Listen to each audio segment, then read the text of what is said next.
Shalom, welcome to the Jewish View. My name is Rabbi Nachman Simon, and we have a very special guest with us today, Marlene Rosenfield. Marlene, welcome to the Jewish View. Thank you, Rabbi. Now you have a long bio. I know I've met you a good few years ago in 2011, and everybody knows I'm still 29 years old, so don't worry about that. Just like me. And you have already, you're a published author. I am. Authoress, or is author is good enough? Author. Author. Up Daddy, Down Daddy. And that was very interesting. I once did a show with you about that, about living with a bipolar father, and must have been strenuous to say the least. And now you are the Maimonides Society People of the Book Award. You nominated me. Very good. And that was the congregation Beth Abraham Jacob. So very good. You've been accomplished, but you didn't just fade away. You have another book today. Marlene is a collection of short stories entitled Yiddish Lessons, which goes together at the Jewish View here. That's what we want to on the Jewish View. And also the first story in the collection is about Yiddish things. So Marlene, just tell us how you got into it. And I mean, it's very nice that you got into the Yiddish collections. I mean, obviously, if you're a writer, you can get into 1,000 subjects. So tell us how I would love to tell you this. Yeah, all right, go I ahead. studied with Bernard Malamud Really? at Bennington College. It changed my life when I was 21 years old. I sat with him every morning. He read what I wrote. He handed it over. I said, He said, you can do that. I said, could you explain how? He said, yours to figure out. Yeah. Next morning, better. He just pushed you to be a better author. Just said, It's interesting. I mean, he's a very famous. I mean, everybody knows him. Bernard Malamud, Yeah. he won the Nobel Prize. Yeah, I mean, to can't- learn under him is like How incredible. great Malamud. Oh, and he said to me words I will never forget and wish I heeded the last. One, you have the three things that you need to become a great Jewish writer. You have the material. God knows you have the material. You have the talent. The third thing I don't see, you're not hungry enough. You should quit your full-time job, stop giving your words away for free, and be a waitress at night. And write all day. It's very interesting that he gave that. That's from a Nobel Prize winning author. Gave you that advice. Interesting, very interesting.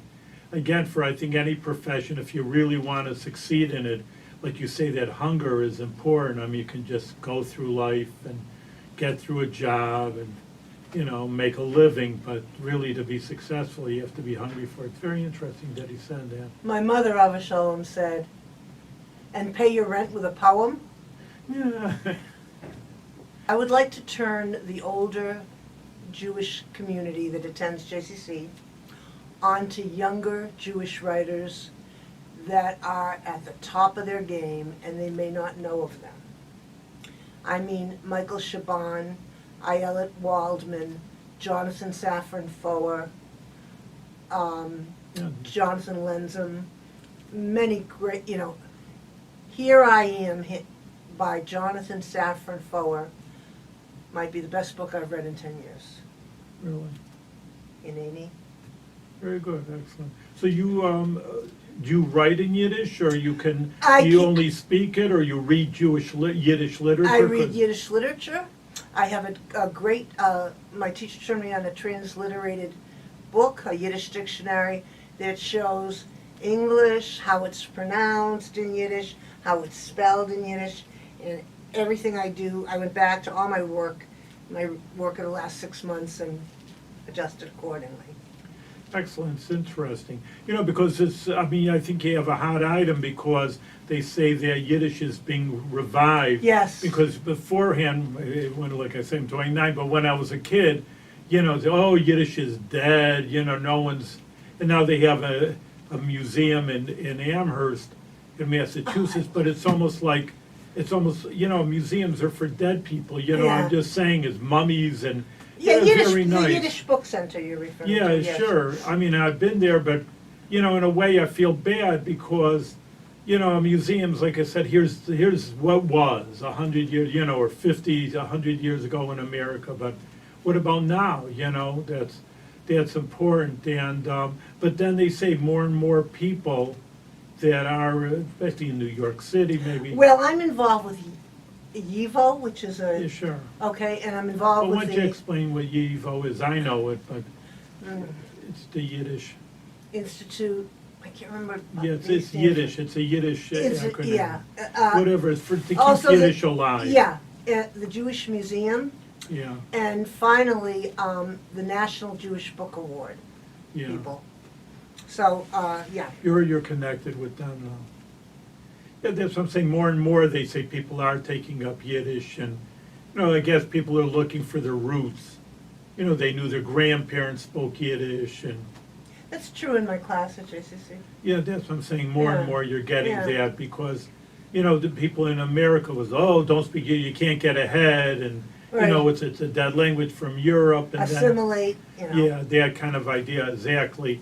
And people are looking back, well, what did they give up? You can't give up your ancestry, your grandparents. It's nice to be in the 21st century, but, you have roots. People have their roots and they're looking for the roots. And pretty much, I would almost say all the European Jewry had grandparents or great-grandparents, maybe if they're younger, speaking Yiddish. And that was the language. So, just to give that up and forget about where you came from. Yeah, my Zeddy and Bubba, we lived quite near them in Worcester, Mass. And I spent a great deal of time with my Bubba, who I adored, and only spoke Yiddish. And my mother was one of 4 children, and she was the only one to speak Yiddish. And loved to talk to Bubba, loved her. It was her favorite, because they could speak Yiddish together. And I want to say, I'm delighted to be here and to read either one or two No, I would love stories. to, that's what I was gonna lead But you on also. I do want to say, You wanna I'd like to add a word or two about my identity All right, go ahead. as an older Jewish writer now. I thought you were 29. God bless. Yeah. Who reflects on her past, which serves as an archive of memory, reflection, and resilience. Above all, resilience. It's excellent. I mean, I think that's not only for yourself, but it's for the Jewish people in general. Yeah. That's it, you say, how do you get knocked down after the Holocaust and anti-Semitism, and you bounce back in American Jewry and also in Israel. Yes. Resilience is really, Yeah. I think, the word. All right, so let's sit back and listen to some nice words. The Great Pretender by Marlene Rosenfield. All it takes is one late morning sun to turn our parlor into a theater. Our wallpaper roses whirl to life. Even the fake ivy leaves on that wallpaper climb a bit higher. My down daddy walks in. I usher him to his seat, turn my hand into a swan, glide in front of him. He sits, folds his hands, voila. An invisible puppeteer pulls up Daddy's bobbing head, and his double chin lifts right along with it. Too bad the strings can't corset his fleshy pear body, lift it right along with his bobbling head. And so it wails, that body, one big daddy sag, one huge schlump. Beached on his turquoise swoon chair, he's got on his old man undershirt. It swims freely above his Bermuda shorts. His bare feet, pigeon-toed, hardly anchor him. But whoever works his face muscles, or the daddy who lives inside, paints on a great big fat grin for me. I bow twice. Daddy's holding the grin still, even though that no-good-nick puppeteer has lowered his chin again. Forget it. Let him droop. I'm going on. I shake my head twice, toss it back, and bring my tight fist, a microphone, to my mouth. I belt, oh yes, I'm the great pretender. Pretending that I'm doing well. My need is such, I pretend too much. I stop. I wait. I'm ready to deliver Daddy's favorite move, the shimmy down the Rose World Broadloom. Too real is the feeling of make-believe. Too real when I feel what my heart can't conceal. Daddy, suddenly beaming, applause. I blow puckered fish kisses, pretend to be actress Loretta Young, all swirl, all swivel, down a spiral staircase, squid ink, spit curls plastered to her head. I take my bow. Thank you, sir, thank you. There'll be an encore performance this evening, if you wish. I take my bow. He does not wish. He does not wish. Not this Daddy. When he was well, he'd scream, encore, encore, Mamala. That is how it was between us just 2 years ago, when I was a 4th grader. Now in 6th, I cannot get The Great Pretender out of my head. I sing it on the way to school, in the bath, or whisper it like a prayer while I'm in bed.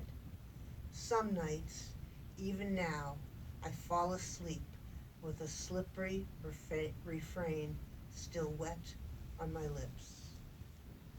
Here's what has not changed.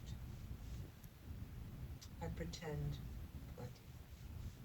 It may have been the Platter's biggest hit, but it's my little anthem. There's more. I can even control the darkness and make up a bright future for my daddy. One day, up daddy and down daddy will balance their seesaw life. One day, they will look at each other from opposite ends and nod their heads. Of course, it's only right that down daddy hits the bottom first, and with that brings up daddy up. Up daddy motions. Down daddy kicks off slowly. They balance in the middle. Neither move, for it feels like forever. A second later, so does up daddy. I feel happier than I've ever felt. They will walk in opposite directions, I am sure, and I will scream, good riddance to both of you. Truth is, great pretenders like me run in my family. Take my Aunt Norma, for instance.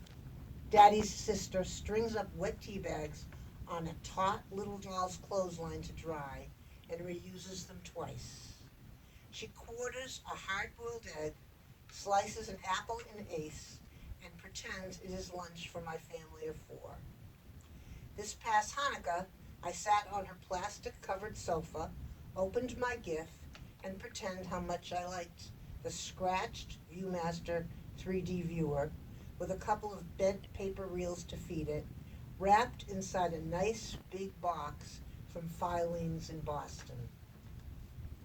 At Hanukkah, Aunt Norma bought me used coloring books, all scribbled up, along with paper doll books minus a doll or two, a missing tabbed hairdo, and at least 2 of her 6 outfits, all stacked neatly, tissue wrapped, and placed inside fancy, schmancy boxes. Last year, a pilled up sweater, despite Aunt Norma's comb out on the front, filled a starched shirt box. She had taped the crummy box with gold foil wrapping paper inside and out. Another disguise, another pretense. Year-round, Aunt Norma buys up old novels and then recovers them in phony, glassy maroon and white book covers with letters standing thick and straight as kings from Harvard University. But that's how they are on Daddy's side of the family. Cheapskates on the giving, but never spare it on the packaging. In love with surfaces, the Rosenfields are.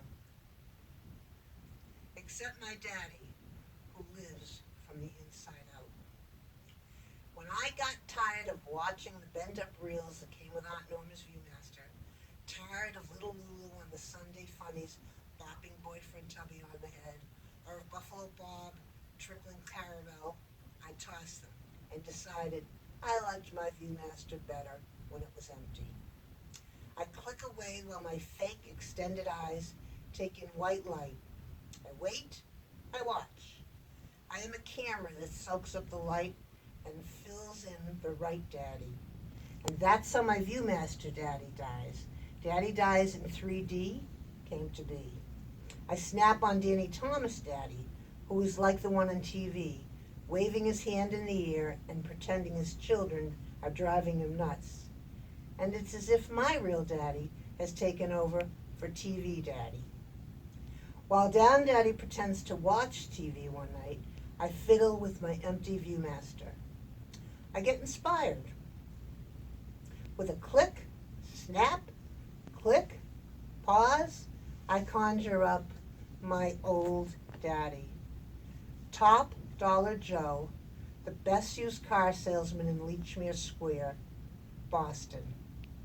Next to me, Daddy snores softly, his head lowered by the invisible puppeteer again. Meanwhile, the daddy in my Viewmaster holds my hand and walks me past the abandoned seesaw up Daddy and down Daddy Head Road. I bet I have the strongest index finger in the neighborhood. What with writing and clicking, I got a giant callus covering my fingertip. Lying in bed, I circle my eye with my thumb and index finger and click off a few air reels. I even click when I sleepwalk. And sleepwalk I did. Laugh at me, but some nights I say this prayer. Click, click, click. Quick, quick, quick. And just like that, my old daddy comes into view, dressed as the comfortable daddy I knew as a tiny girl. Even in his backwards boxers, he looks like my king. A top dollar daddy. Take my Zadie, a plumber in Worcester, Massachusetts, and come to find out he liked the ladies that he worked for, and pretended to be a learned man who had come from a long line of Russian rabbis, not from ignorant Lithuanians, horse thieves, like he said my Bubba did. He was not Russian, but Lithuania. He was not the family of rabbis. It was my Bubba's. He even pretended to have saved all 5 rabbis from more than one pogrom. That my Zadie pretended to devour my sandy mud pies or pretended that he cared which doll was named what, well, this did not make him a liar. He called me his Maluchka, and he loved me more than all my cousins, all noisy boys. But it was them he took fishing, them he bought ice cream for, them he showed his calendar girls, them he listened to Hopalong Cassidy with, huddled over his transistor. I, his Maluchka, stood alone, hand on hip, peeling off paint from Bubba and Zadie's garage, or beheading dandelions and buttercups. That I won spelling bees, had the brains of my father's side of the family, after all, a Duncan Gott, he'd say, and declared myself a sentence maker at age 7, made me feel plenty lovable. Shh, he'd say to the cousins.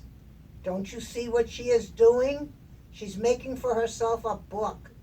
Shut up. I made plenty of sentences at Bubba's and Zeta's, all right, but only because they filled me up. Made me less lonesome.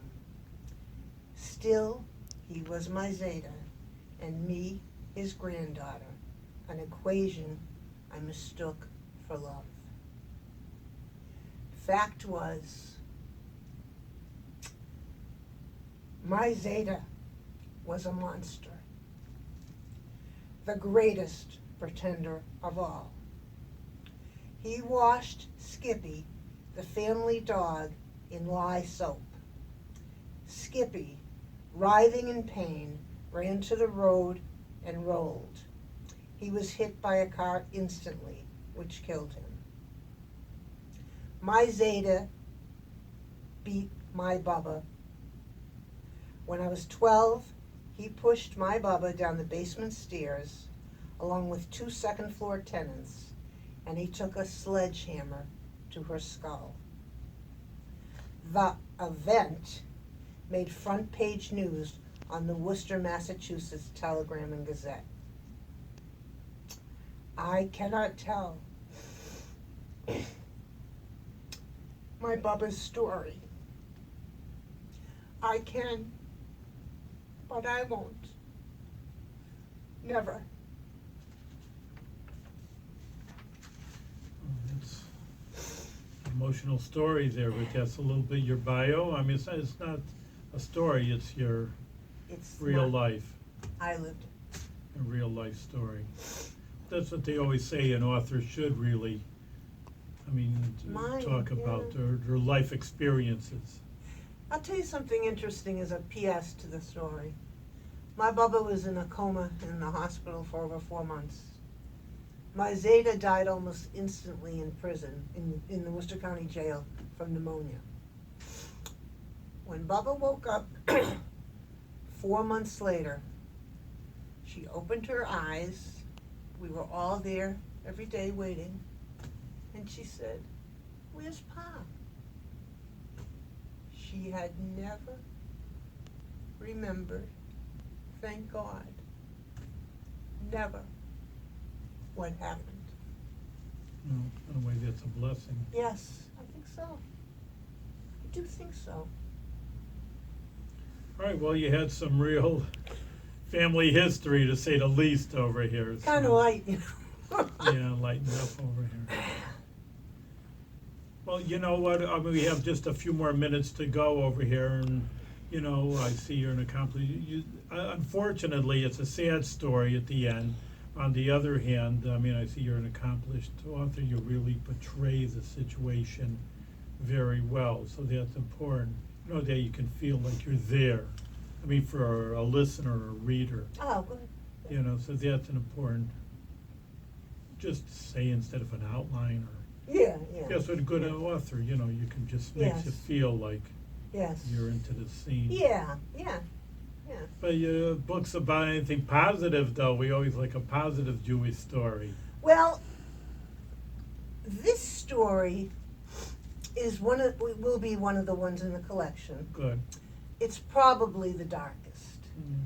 It is the darkest Mm. because of the ending.